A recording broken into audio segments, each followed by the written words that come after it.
face à vos difficultés, vos épreuves, pensez-vous que Jésus est un baume?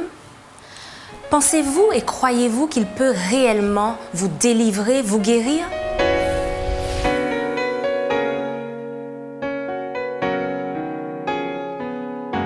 Bienvenue, chers amis, dans votre émission Autrement dit. C'est un plaisir pour moi de vous retrouver en compagnie de Grégory Descailles, Patrick Luciat. Merci à vous deux. Présents pour pouvoir répondre à nos questions aujourd'hui, toujours sur la parole de Dieu. Alors, nous poursuivons nos échanges sur Jésus le Maître, Jésus qui atteint la population, Jésus qui soulage, Jésus qui fait preuve de sympathie. Comment Jésus répartissait son temps entre prêcher, qui était sa mission initiale, et quand même guérir? Parce qu'on retrouve beaucoup d'histoires de Jésus guérissant des malades, délivrant des personnes. Alors, est-ce que c'était la plus grande partie de son ministère sur terre? Lorsqu'on considère le ministère de Jésus dans les évangiles, selon comment les choses sont rapportées, on constate que Jésus a plus souvent passé son temps à guérir, à soulager, plutôt que de prêcher. Maintenant, je ne mets pas en contradiction ni en opposition les deux. Comment il les répartissait, c'était selon les besoins qui étaient présentés. Et je pense que Jésus était quelqu'un de tempérant qui savait organiser son temps et toujours faire les choses au bon moment. Mais en tous les cas, la guérison, comme la prédication, faisait partie de son ministère, faisait partie de sa mission. Et quand il fallait guérir, il guérissait. Quand il fallait prêcher, il le faisait. En tous les cas, il faisait toujours les choses pour que le public ou les personnes qui étaient présentes puissent être satisfaites, puissent vraiment repartir avec ce sentiment de soulagement profond et complet. Et être sûr que voilà, ils avaient reçu quelque chose de fort, de puissant, et qu'ils avaient l'assurance de pouvoir rencontrer à nouveau ce Jésus, encore découvrir des choses qu'il faisait. Mais en tous les cas, les deux aspects étaient présents et ça faisait partie de son ministère, ça faisait partie de sa mission. Alors pourquoi consacrer tant de temps, tu le dis Grégory, à cette guérison physique des personnes? Pourquoi ne pas centrer ce ministère sur ce qu'il était venu faire, c'est-à-dire annoncer la bonne nouvelle du retour, de son propre retour et de la grâce du salut, etc. Je crois qu'il ne faut pas voir les choses en termes d'opposition. Jésus a passé beaucoup de temps, j'ai presque envie de dire plus de temps à faire du bien qu'à présenter de grands discours, même si ces discours étaient l'expression aussi de son amour. Il l'a fait parce qu'il est amour, et comment expliquer que quelqu'un qui ait besoin d'entendre la bonne nouvelle du royaume de Jésus puisse l'entendre alors qu'elle est dans la souffrance? Il y aurait là quelque part un paradoxe. Je crois qu'un discours, un dicton fameux dit « ventre affamé n'a pas d'oreille ». Vous savez, la personne qui est dans la souffrance aurait du mal à prêter attention à un discours. Jésus montre qu'il n'est pas venu simplement pour répondre aux besoins de l'intellect, etc. Il est venu pour répondre aux besoins de l'individu, les besoins de la personne dans son intégralité. Donc lorsque quelqu'un était dans le besoin, par rapport à une maladie, Jésus guérissait. Lorsque cette personne avait besoin d'un encouragement, Jésus était là. Lorsqu'il fallait faire preuve d'amour, les petits-enfants dont on a parlé il y a quelque temps, mais Jésus les a accueillis. Lorsqu'il fallait accorder le pardon, délivrer, Jésus a été là pour pouvoir répondre aux besoins des individus. Et dans le monde de Jésus, comme dans le nôtre, la souffrance était bien présente. On ne peut pas faire 1 kilomètre sans rencontrer quelqu'un qui est dans le besoin. Soit un besoin financier, soit un besoin physique, un problème au niveau de sa famille, etc. Donc Jésus n'a fait que répondre aux besoins des gens parce que ça faisait partie aussi de son ministère. Le royaume, c'est quoi? Le royaume, c'est prendre soin de l'autre. Le royaume, c'est manifester de l'amour. Jésus l'a fait pas simplement avec des paroles, mais avec des actes. Et quand Jésus a guéri, eh bien, c'était les paroles du discours mises en action. Donc, je ne vois pas le discours de Jésus comme opposé, et Grégory l'a mentionné tout à l'heure, comme opposé à ses actions. Je crois que les actes étaient le prolongement de son discours, ça faisait partie de l'identité de Jésus, de son ministère, et il l'a bien fait, et je crois qu'on ne peut que s'en réjouir. Jésus est venu en aide aux personnes parce qu'il avait la capacité de le faire, mais nous qui sommes ses enfants, et nous sommes appelés à le ressembler, sommes-nous également dotés de certains dons, de certains talents pour pouvoir soulager concrètement les personnes physiquement? Alors, bien sûr que Dieu nous donne des attributs, des capacités, comme tu l'as dit, des dons, des talents, mais on ne peut pas tout avoir, on ne peut pas soulager tout le monde, d'accord? On n'est pas Dieu, ça c'est une réalité. Cependant, je pense que Dieu nous utilise pour pouvoir le faire. Et si toutefois il y a une personne qui a un certain besoin auquel je ne pourrais pas répondre, Dieu nous donne aussi la capacité intellectuelle, cette sagesse de pouvoir diriger cette personne vers la personne qui justement sera apte et aura ce qu'il faut pour pouvoir répondre à ce besoin-là. Donc nous ne sommes pas seuls. ne sommes pas les seuls acteurs que Dieu utilise pour pouvoir faire du bien aux autres. Nous sommes ensemble, il faut pouvoir collaborer, il faut pouvoir utiliser les structures qui sont mises en place pour pouvoir soutenir les personnes, puisqu'il y a encore des structures, des associations qui œuvrent pour pouvoir soulager, aider ceux qui sont autour, ceux qui souffrent, peu importe les problèmes qu'ils ont. Donc, il faut pouvoir être conscient de tout ça et utiliser les éléments qui sont à notre portée, utiliser aussi, entre guillemets, j'ai envie de dire, les personnes qu'on sait qui ont certaines capacités pour pouvoir nous aider dans cette mission-là, j'ai envie de dire, dans cette œuvre-là. Parce que s'agissant effectivement de la guérison physique, Patrick, tu disais effectivement, on ne peut pas toucher un individu qui souffre dans sa chair. Il a d'abord besoin d'une... On aura du mal à... Exactement, mais tout de même, cette guérison physique est éphémère puisque nous sommes tous appelés, bien malheureusement, à passer par la mort. Ça n'enlève pas la nécessité que quelqu'un qui souffre ait besoin de guérison. Parce que n'oubliez pas que quand Dieu crée l'homme, son objectif, ce n'est pas qu'il soit malade. Donc, bien sûr, il y a les deux réalités qui cohabitent. Le besoin pour un individu, là, dans l'immédiat, de recevoir une guérison physique. Vous avez des lépreux qui ont été guéris par Jésus. Vous avez même des morts qui ont été ressuscités, des gens qui souffrent de maladies diverses, des aveugles qui ont recouvré la vue. Jésus a répondu à ces besoins-là. Ces personnes-là ne sont pas avec nous aujourd'hui, au XXIe siècle. Il y a belle lurette qu'elles sont déjà mortes et enterrées. Ce qu'il faut retenir, c'est quoi? Ce n'est pas que Jésus s'est trompé en disant « Tiens, j'aurais finalement pas dû les guérir parce que finalement, ils ont fini par mourir. » Ce n'était pas l'objectif. Quand Jésus guérit quelqu'un, ce n'est pas pour lui dire « Bien, ça y est, tu es guéri et tu ne mourras pas. » Non, Jésus guérit parce que c'est un besoin immédiat. Jésus, c'est le Dieu de la santé, c'est le Dieu de la vie, ce n'est pas le Dieu de la maladie et de la souffrance. Cependant, Jésus s'est toujours évertué à faire comprendre aux individus avec qui il entrait en contact qu'il y avait un besoin plus profond, une guérison beaucoup plus importante que la simple guérison physique. Donc, à notre niveau, aujourd'hui, nous allons faire de notre mieux pour aider ceux qui souffrent. Alors, je ne suis pas médecin, mais je peux quand même venir en aide à quelqu'un qui souffre. Parce que quelqu'un qui souffre aura besoin de mon encouragement, de ma présence, de ma sympathie, de ma compassion. Et même les structures que nous avons, qui sont, à mon sens, des instruments que Dieu utilise. Quand vous avez des hôpitaux, des cliniques et des structures qui sont là pour faire du bien. Dernièrement, en Jamaïque, ils ont inauguré encore une auberge du Bon Samaritain pour venir en aide aux sans-abri, aux personnes nécessiteuses. C'est bien de faire cela. Et dans divers pays, il y a des actions de bienfaisance qui se font. On sait très bien que ce n'est pas la réponse ultime. Alors, pour pouvoir exagérer un petit peu, je dirais que parce qu'on sait que finalement on mourra, finalement que tout ça c'est éphémère, allez, on ne va pas manger, on ne va pas se soigner, on n'ira pas voir le médecin, on ne va pas s'occuper de nous. C'est une contradiction. Dieu nous invite à prendre soin de nous, c'est ce corps, il nous l'a donné, il veut que nous en prenions soin, que nous l'entretenions. Et s'il est malade, que nous puissions chercher à le guérir. Sans jamais oublier que cette guérison-là est une guérison qui va nous permettre de vivre encore quelques années, mais que fondamentalement, le besoin de l'homme n'est pas simplement un besoin de guérison d'une maladie physique, mais de la guérison de la plus grande maladie qui soit, c'est-à-dire la maladie du péché. Alors souvent, on voit des malades, des personnes venir à Jésus, et puis Jésus leur pose une question. Ces personnes viennent avec un besoin, je vais dire, visible. On a par exemple l'aveugle Bartimée, c'est une histoire qui est relatée dans Marc chapitre 10, que vous pouvez lire chez vous, chers amis.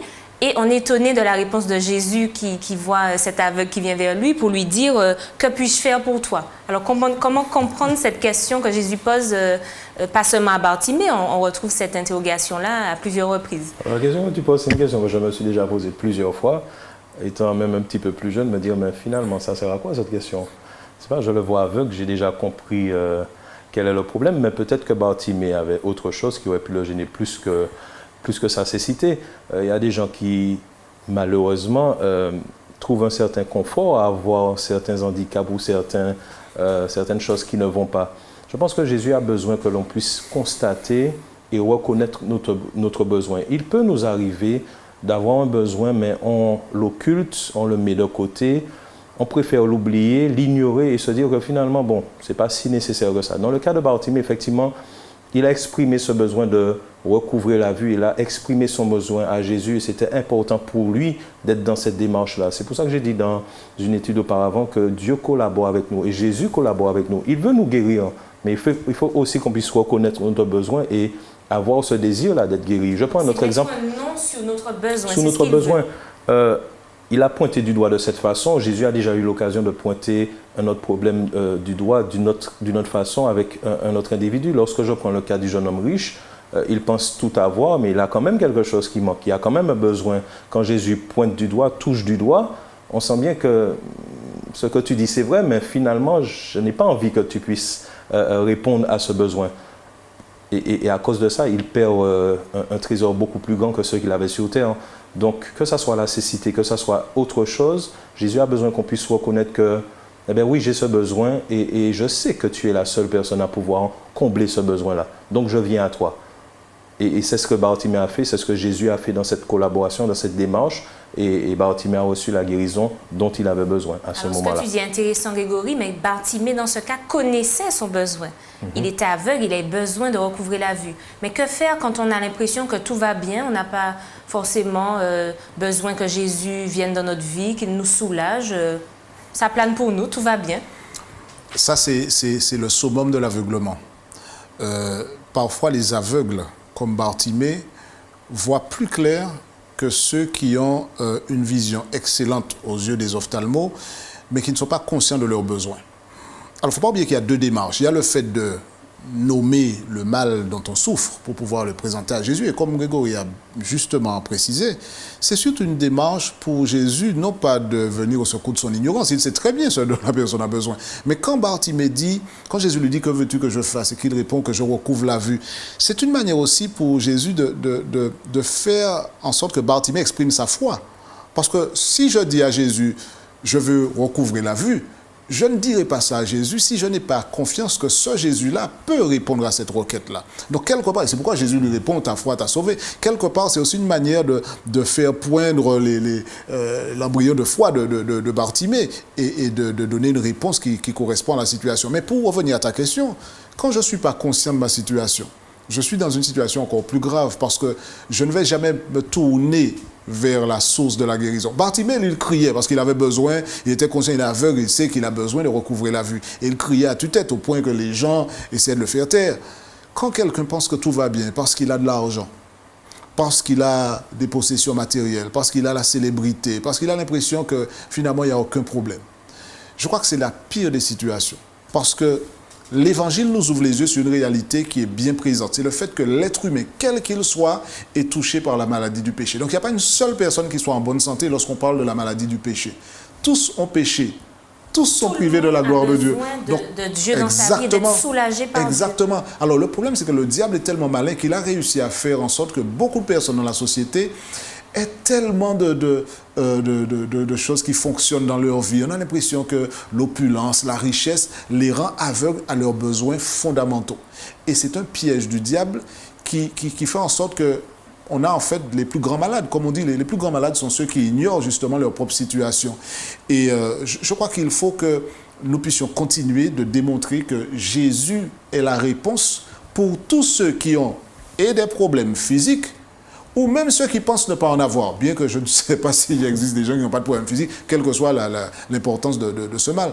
Mais quand on a dans sa vie l'impression que tout est bien parce qu'on est comblé matériellement, c'est là qu'il faut se méfier. C'est là qu'il faut se méfier, parce que le plus grand danger, c'est de ne pas réaliser que sans Jésus, même avec les millions, les milliards et tout ce que le monde peut proposer, si je n'ai pas Jésus, je suis loin du compte, je suis le plus pauvre qui soit et je suis le plus malade qui soit. Et Jésus est venu pour répondre à ce besoin fondamental, que l'on en soit conscient ou que l'on n'en soit pas conscient. Et notre démarche consiste aussi à ouvrir les yeux de nos compatriotes pour leur dire que même si on pense tout avoir, le fait de ne pas avoir Jésus, de ne pas avoir le salut qu'il offre, eh bien on est en train de se priver de l'essentiel. Si on comprend bien, on a tous besoin de voir ce docteur dont tu parles, donc qui est Jésus, qui a la solution au péché.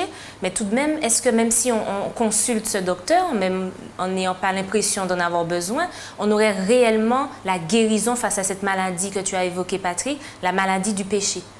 Alors, je pense que tant que le péché est présent, on a la possibilité, et j'espère ne pas me tromper, Patrick va me corriger si c'est le cas, on a la possibilité d'être guéri, mais on peut avoir aussi la possibilité de retomber malade. Donc de retomber dans le péché, de retomber dans des travers. C'est-à-dire que c'est une guérison qui n'est pas forcément établie et qui est faite une fois pour toutes, simplement pour illustrer, parce qu'on parle d'un problème spirituel. Patrick l'a dit, c'est notre problème le plus profond, le plus important à considérer. Et ce besoin-là de la grâce de Jésus il nous l'accorde, mais c'est quelque chose qu'on doit renouveler chaque jour, puisque le péché est toujours présent. C'est comme si on était dans une salle qui a un virus, on a l'antidote, on se le donne, mais le virus est quand même toujours présent.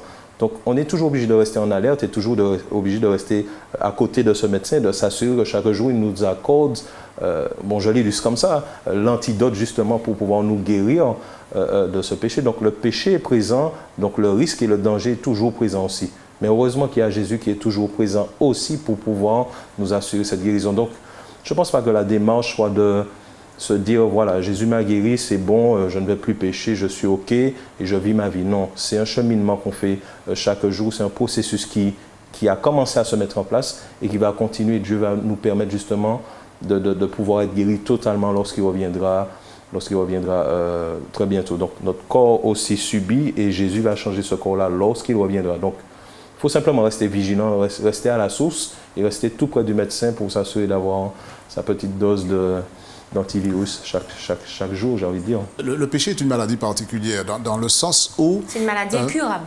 C'est une maladie incurable par voies humaines, sauf que la réponse au péché, elle existe et elle est sans appel. C'est-à-dire que la puissance de Dieu pour vaincre le péché a déjà été démontrée de par le sacrifice de Jésus. Donc la victoire est réelle. La difficulté que nous avons, c'est de nous approprier cette victoire. Et je crois que quand Jésus se propose d'être la réponse, quand nous acceptons Jésus, il nous donne la victoire sur le péché. Mais il faut comprendre cela de manière bien précise. Ça veut dire quoi? Ça ne veut pas dire que je suis incapable de faire le choix de retourner vers le péché. Donc cette possibilité-là existe parce que Dieu nous a créé des personnes ayant le libre arbitre. Cependant, il faut bien comprendre, c'est là la nuance par rapport à la nature même du péché. Quand Jésus me guérit du péché, j'aime bien considérer ça comme une victoire sur l'esclavage du péché. Le péché n'est plus mon maître, je ne pratique plus le péché. Oh, ça va peut-être arriver que dans mon parcours de chrétien, je glisse, je commette une erreur, mais le péché n'est plus mon maître. Et c'est tellement vrai que quand je vais commettre cette erreur, je serai toujours sensible à la voix de l'Esprit qui va me dire « relève-toi ». Et continue ton combat. Et ça, c'est la victoire sur le péché. La victoire du péché, c'est ça. C'est la capacité de s'accrocher à Jésus.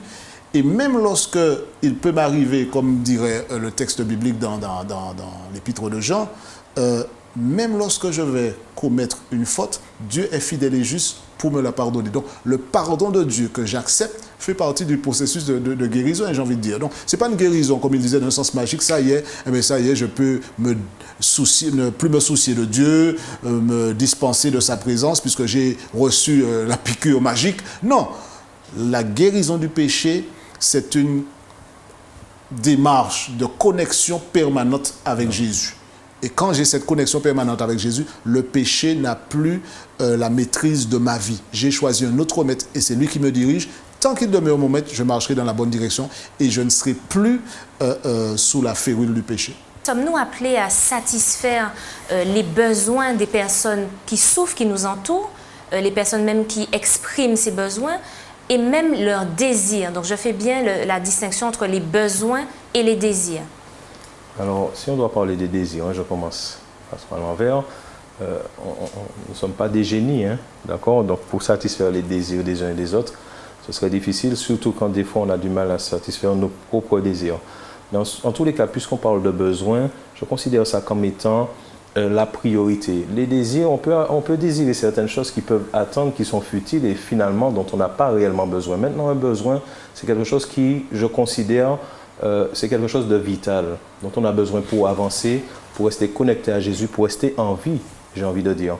Et je pense que c'est ce que Dieu demande à ses enfants de faire. C'est notre priorité, de soulager les besoins primaires des qui personnes. Permettrait à quelqu'un de pouvoir vraiment continuer à avancer dans la vie. C'est pour ça que Patrick l'avait dit, je crois, dans une étude précédente, si je vois quelqu'un qui a soif, qui a faim, je viens lui parler, lui faire tout un discours, je n'ai rien fait pour cette personne. Parce que je vais tourner mon dos, elle va mourir là parce qu'elle n'a pas eu ce dont elle avait réellement besoin.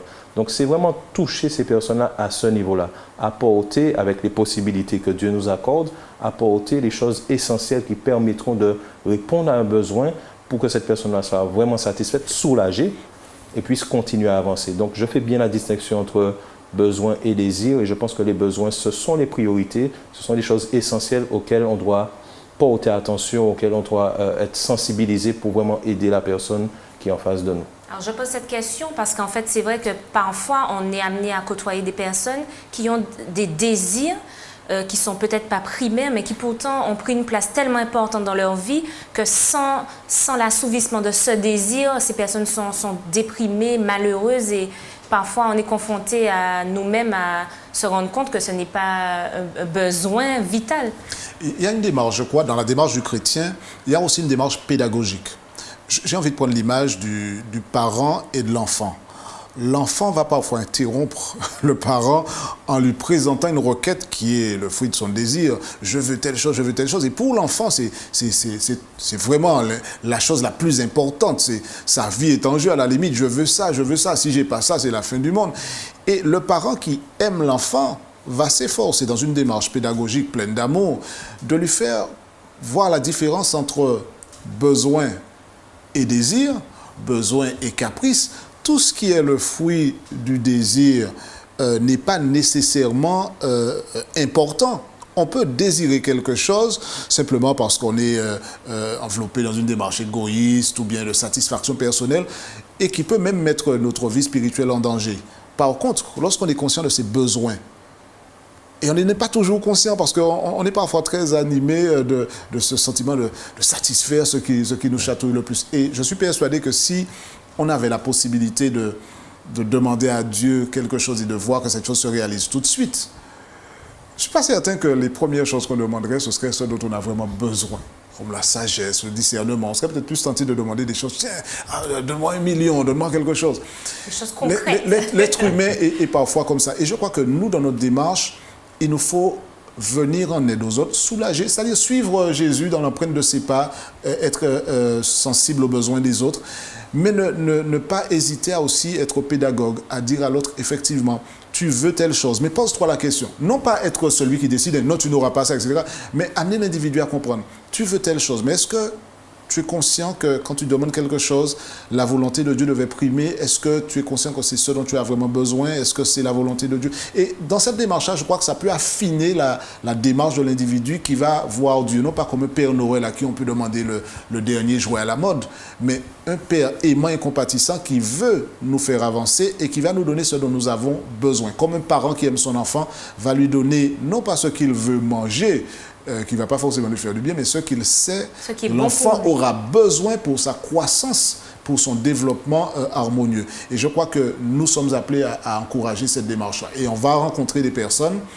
qui vont dire, eh bien, est-ce que vous pouvez me donner telle ou telle chose? Et je crois qu'il ne faut pas simplement dire, parce que nous sommes des enfants de Dieu, mais ça y est, on va signer tout de suite le chèque. Qu'est-ce que je peux amener à cette personne qui lui permettra de comprendre que Dieu est intéressé par son développement, par son salut, par son bonheur?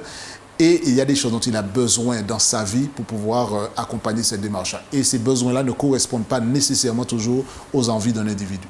Alors revenons à Jésus. Partout où Jésus se rendait, il était suivi par une foule incroyable. Il y avait tout le temps des gens qui venaient à Jésus. Alors pensez-vous que ces personnes venaient pour entendre son message, pour entendre ce qu'il avait à dire, ou plutôt pour obtenir ce dont on parle, cette guérison physique dont ils avaient besoin urgemment? Tu as dit, tu l'as bien précisé, c'était des foules qui le suivaient. Quelquefois, on dénombre 5000 personnes, sans compter les familles et les enfants. Donc, on peut imaginer la quantité de personnes qui étaient présentes et qui suivaient Jésus, des fois plusieurs jours pour l'écouter. Je le dis comme ça, même si à partir de 2 personnes, on pourrait le considérer, mais on ne peut pas mettre tout le monde dans le même sac. Je pense que pour plus de 5000 personnes, on pouvait trouver toutes sortes d'individus qui étaient présents pour toutes sortes de raisons. Donc, sûrement, il y avait des personnes qui étaient désireuses simplement d'avoir une guérison, de pouvoir obtenir ce qu'ils désiraient, ce dont ils avaient besoin aussi. Il y avait aussi des personnes qui étaient là pour simplement entendre, écouter, pouvoir trouver des éléments pour le piéger. Il y avait des personnes qui étaient vraiment sincères dans leur démarche, qui avait cette soif-là de découvrir quelque chose de nouveau, puisque les gens reconnaissaient bien qu'il n'y avait pas d'autres personnes qui parlaient comme Jésus. Donc, ils retrouvaient bien quelque chose de spécial en lui, qui permettait justement de satisfaire ce manque-là qu'ils ressentaient depuis plusieurs temps par rapport aux chefs religieux qui étaient présents à cette époque. Donc, il y avait toutes sortes de personnes qui étaient présentes, Mais l'essentiel, c'est de se demander si nous, on était présents, à quelle catégorie on aurait fait partie. Et je pense qu'on doit faire partie justement de ceux et celles qui reconnaissent que Jésus est vraiment la réponse. Et si qu'on doit le suivre, ce n'est pas pour obtenir des faveurs ou des bénédictions parce que je vais faire quelque chose de bien, mais simplement parce que je reconnais que Jésus peut m'apporter ce soulagement-là. Parce que finalement, même si on l'a déjà accepté, il y a toujours des petites choses qui manquent, il y a toujours des petites choses à corriger qui doivent peut-être nous faire de la peine ou nous donner cette tristesse, mais Jésus est présent et peut nous apporter justement cette guérison-là. Donc, faisons partie, en tous les cas c'est mon encouragement, faisons partie de ceux et celles qui considèrent Jésus pour vraiment qui il est, pour cette réponse-là à nos besoins et surtout celui qui peut nous accorder cet accès au ciel.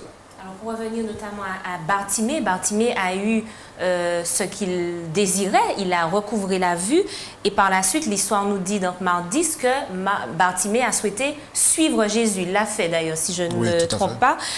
Alors est-ce qu'on peut dire à ce moment-là que Bartimée a suivi Jésus parce qu'il a eu réponse à sa demande? Est-ce qu'il a suivi Jésus donc par intérêt? Alors, le texte ne nous dévoile pas le fond du cœur de Bartimée. Donc, bon, je ne veux pas me lancer dans un jugement. Cependant, je ne crois pas que Bartimée l'ait fait par intérêt. Mais la possibilité existe, effectivement, que l'on suive Jésus tant qu'il y a du pain multiplié et des poissons qui sont distribués. Après, chacun doit pouvoir s'interroger, se dire, mais est-ce que je suis prêt à suivre Jésus même lorsque les pains ne sont plus multipliés et que le poisson n'est plus là? Est-ce que je suis prêt à suivre Jésus lorsque je suis encore aveugle, lorsque ma lèpre est encore là? Parce que la Bible ne le dit pas, mais je suis persuadé que quand, au cours des 3 ans et demi que Jésus a passé à guérir, à faire du bien, il y a des gens qui n'ont pas été guéris aussi. Alors, il y a plusieurs cas de figure, hein, certainement peut-être parce qu'ils n'avaient pas la foi ou bien s'intéressaient pas à Jésus, ou mille et une autres raisons. Mais il y a peut-être aussi des gens qui auraient très bien pu faire l'objet d'une guérison par Jésus qui n'ont pas été. Donc, il ne nous appartient pas de déterminer ce qu'il y a dans le cœur d'un individu, mais tu fais bien de le souligner parce que on pourrait très bien dire dans ce cas-là, je parle de manière fictive, hein, que Bartimée a dit « Ah, mais tiens, ça y est, je suis guéri, mais je vais le suivre parce qu'il m'a guéri. » Après, qu'est-ce qu'il raconte, peu importe. Ce qui m'intéresse, c'est la guérison. Maintenant, je vois. Peut-être que demain, il aurait eu un autre besoin. En tout cas, voilà. il savait qu'il était à côté de quelqu'un qui pouvait satisfaire ses besoins. On est en train de toucher au cœur de la démarche profonde du chrétien. Quelle est ma motivation? Est-ce que je suis Jésus comme je suivrais un Père Noël ou un pourvoyeur, un magicien qui pourrait amuser la galerie par ses tours de magie et qui, d'un claquement de doigts, pourrait faire apparaître des choses? Là, c'est une démarche qui s'apparente un petit peu à celle du diable et qui tente Jésus dans le désert en lui disant « Allez, fais apparaître, transforme ces pierres en pain ». Jésus n'est pas un clown pour amuser une galerie. Jésus, c'est quelqu'un qui veut nous apporter le salut. Premièrement. Mais il est là aussi pour se préoccuper de nos problèmes quotidiens. Ça fait partie de sa démarche. Maintenant, je ne suis pas Jésus parce qu'il m'a guéri. Je le suis parce qu'il est Jésus, parce qu'il est mon sauveur, parce qu'il m'a racheté. Et parce qu'il est Jésus, il prendra soin de moi. Et je continuerai de le suivre parce que tous ces miracles qu'il va accomplir, eh bien, ce seront autant d'éléments qui vont fortifier ma foi et m'encourager à avancer. Mais je ne suis pas Jésus parce qu'il a multiplié des pains, parce qu'il m'a guéri ou il m'a redonné la vue. Parce que s'il ne le fait pas, parce qu'il est plus grand que moi... S'il ne le fait pas, quid? Alors, il n'arrête pas d'être Jésus. Il n'arrête pas d'être Jésus pour autant. Et je dois toujours lui faire confiance. Il ne nous a pas répondu dans notre besoin. Donc, ce besoin reste... Il n'a pas répondu comme on souhaitait qu'il réponde, en tout cas. Inassouvi, en tout cas. Et c'est là qu'on voit la distinction entre besoin et désir. Et c'est pour ça qu'il faut se poser la question, mais c'est quoi mon plus grand besoin? De toutes les façons, ce dont on a réellement besoin, Jésus ne va jamais nous le priver. Nous en priver, pardon, d'accord? Donc la grâce qu'il nous accorde, la sagesse, enfin, toutes les choses qui peuvent contribuer justement au salut, comme Patrick le disait, Jésus ne va jamais s'empêcher de nous offrir toutes ces choses-là. Donc c'est à nous justement de placer nos besoins pour les choses essentielles et être sûr que Jésus va nous accorder en temps et en heure les choses dont nous avons réellement besoin. Pas les choses futiles, mais les choses dont on a besoin pour avancer, surtout pour gagner le ciel. Merci Grégory pour cette belle conclusion. Merci Patrick. Merci pour cet échange et merci à vous, chers amis, de nous avoir suivis. Rendez-vous à la prochaine émission d'Autrement dit.